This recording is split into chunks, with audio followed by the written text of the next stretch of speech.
original program task was that with the construction and opening of the 44th Street light rail and SkyTrain stations, it opened up an opportunity for people to walk and enter Pueblo Grande, something they couldn't do before.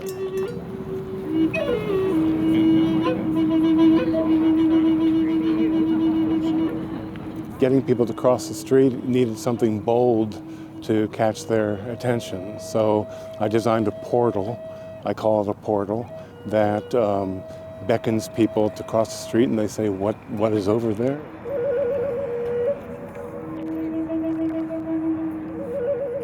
The threshold itself is the ancient channel map of the Hohokam irrigation canals. And so that's sort of the foundation which this community was built upon. So it has a great amount of meaning to the museum.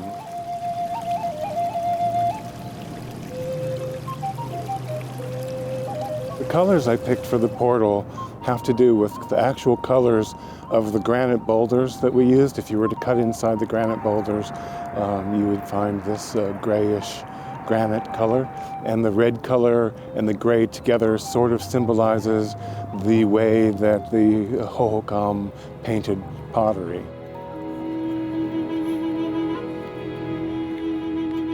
The gates are a zigzag pattern that are cut out of 1-inch thick steel, and the Hohokam were very ingenious in terms of their patterning on pottery and baskets and stuff like that. But it's thought to be an image of water.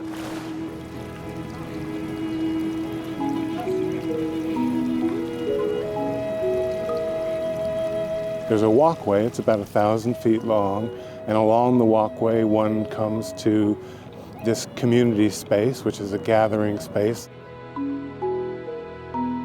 It's a circle, 140-foot diameter circle of saguaro cacti and boulders, and then people can walk along the path, which will be shaded, and arrive at the entrance to the museum.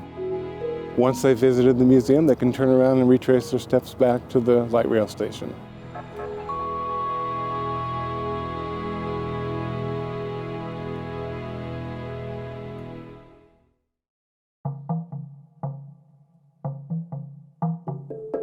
The first 6 months to a year was fairly slow to kind of start the whole process, just because we were trying to figure out the components of the archaeology, the impact to the site, as well as how to budget the design and all the components and how they would come to life.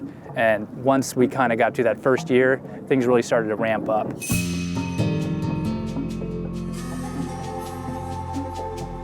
It's a fairly simple palette in the sense that there's probably really only a handful of species used, and a large part of that is just to reflect kind of the native feel of Arizona, as well as the Pueblo Grande site.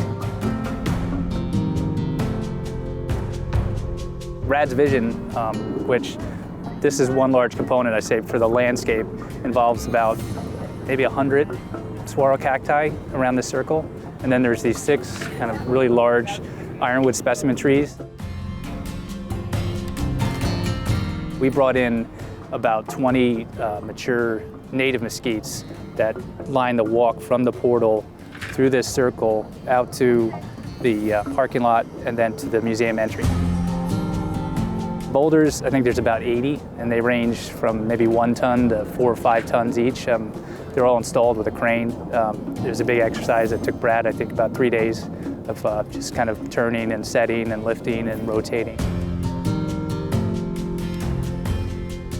Throughout the process, from start to finish, it was a really collaborative process between the design team, the City of Phoenix team, both Office of Arts and Culture, as well as Pueblo Grande itself. Working with Brad, the artist, and his concepts, basically we helped him articulate it and kind of bring it to life.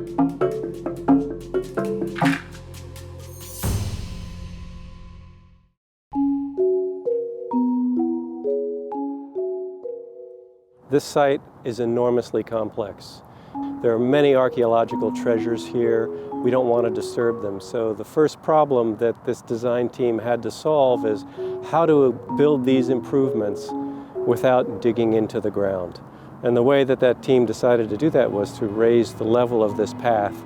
So if you walk around here, all around this site, you'll see that the path from the corner straight to the museum is actually on an elevated berm. This project was 25 years in the making. We knew that if there was going to stand a chance of building this project, we would have to be resourceful. One of the ways we've been able to do that is to have percent for art funds, public art funds, used to build this parks improvement. And that's actually the great piece about the Phoenix Public Art Program is for 30 years now, artists have been involved in essentially making this a better place to live. They've designed facilities, they have worked with landscape architects, engineers, and the great contracting trades that we have here to build the kind of project that you see around us.